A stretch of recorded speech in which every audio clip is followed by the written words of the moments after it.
So I've been working on the upcoming Towerfall DLC map.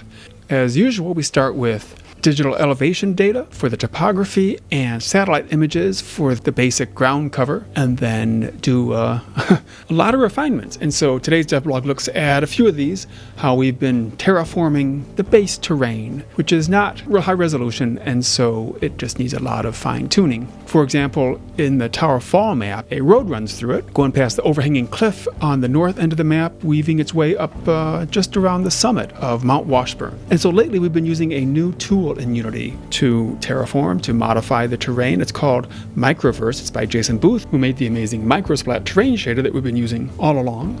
So here I've created a road spline. A spline is a line with a number of vertices in it, and you can move those vertices around to position the line, and it curves and bends to connect those vertices.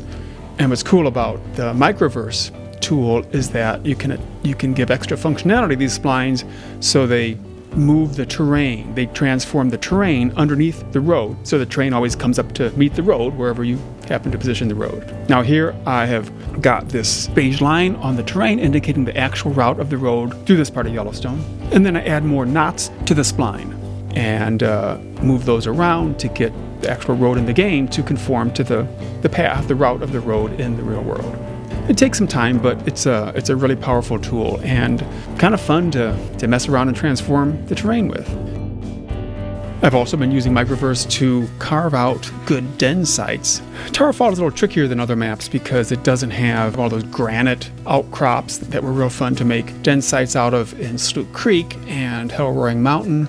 So much of the surface area is just glacial till left over after the glaciers receded, and that's perfectly fine for burrow dens, dirt dens, and holes in the ground, but doesn't give you a lot of material to work with for rock dens. So I used Google Earth to take a tour of the whole map. Again, we couldn't hike into this area very much because most of the area of the map is a bear management area and you're not allowed to basically leave the road. But with Google Earth, I could take a pretty detailed tour, just going back and forth and up and down, looking for interesting rock formations, found a couple of cool things, like this little bowl, this little escarpment bowl, probably volcanic tuff, I would guess. And so I took a screenshot of this to use as a reference. Seemed like a place where wolves might dig out a little hole, or actually where they'll hope to find somebody else has dug out a little hole in the rock wall there.